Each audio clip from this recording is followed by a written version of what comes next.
Welcome to this explainer. Today, we're diving into a really fascinating, highly analytical text called The Communist Choice. Now, whether you're a seasoned political scholar or, completely new to Marxist-Leninist theory, our goal today is just to look at how the authors use it. And they don't use it as a political soapbox, but rather as a really rigid, structural framework to diagnose the modern world. We're going to objectively lay out the mechanics of their arguments and see exactly how they map onto the very real economic and geopolitical crises we're all living through right now.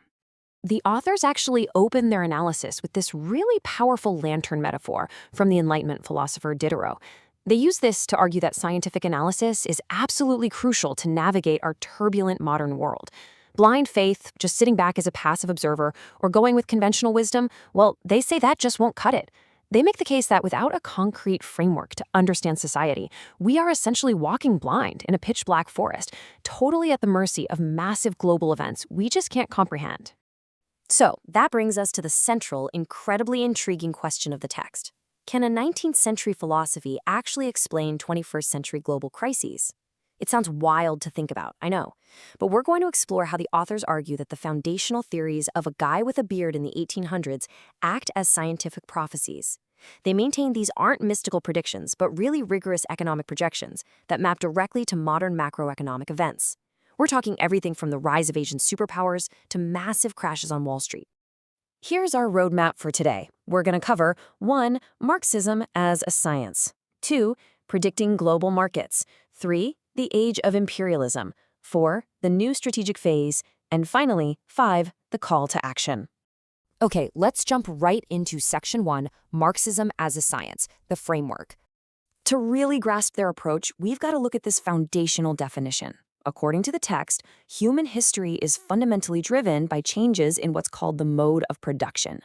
Basically, this means that material conditions, how we produce the literal physical things we need to survive, form the base of society. Everything else, from our laws to our politics to our everyday culture, well, that acts as a superstructure built right on top of that economic reality. So, the authors argue that if you want to truly understand a society's politics or its culture, you can't just look at the surface. You have to pop the hood and dissect its economic engine. Moving right along to Section 2, Predicting Global Markets, Prophecy to Proof. Get this, as far back as 1847, Marx foresaw today's interconnected world with staggering precision. The authors point out that in our modern era, the table you're sitting at might be made in Vietnam, your groceries imported from Latin America, and the device you're watching this on assembled in China. Marx predicted this massive, completely borderless supply chain, arguing that capitalism would inherently be forced to expand across the entire surface of the globe just to survive. And to see how this theory maps to reality, just consider this number. Back in 1847, wage earners were a tiny, tiny fraction of the global population. But today, they number an estimated 1.5 billion people. The authors use this staggering figure to show how global capitalism has polarized the population into two main camps: those who own the means of production and an ever-growing mass of people who must sell their labor to survive. But if global capitalism creates this unprecedented interconnected wealth and expands the workforce so drastically, the authors ask us to step back and really examine the engine behind it. I mean, where does all this profit actually come from? The crucial point, the real secret sauce here, is found in this concept, surplus value.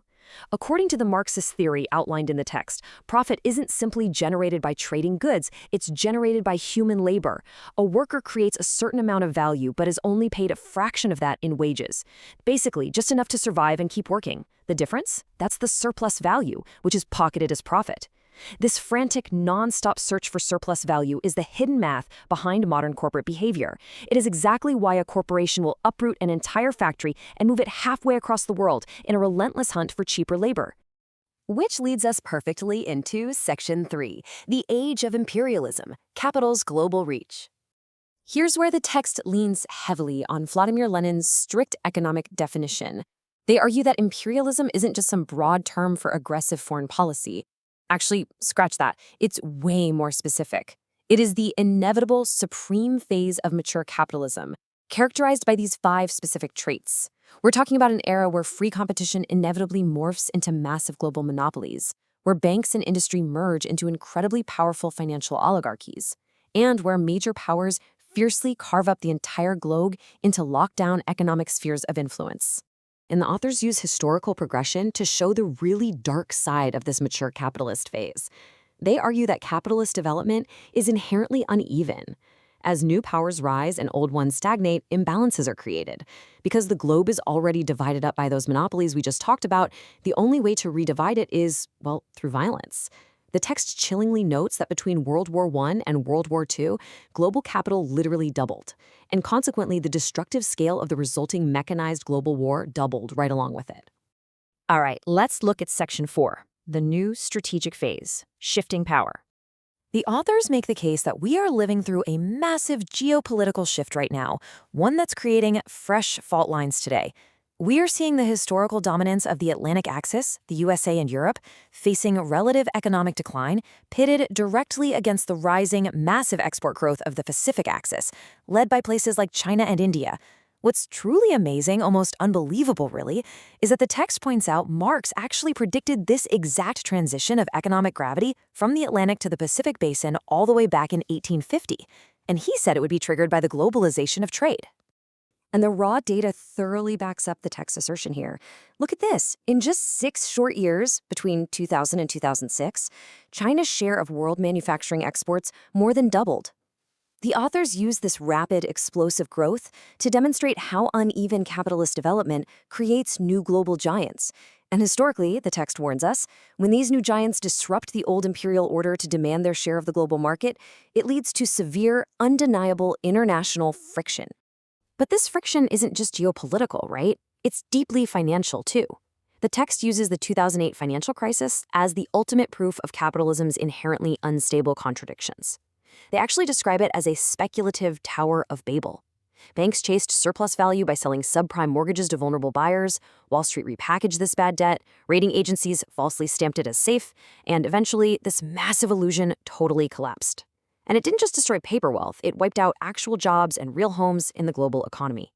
To further their argument about systemic dysfunction, the authors neutrally contrast two really stark global realities.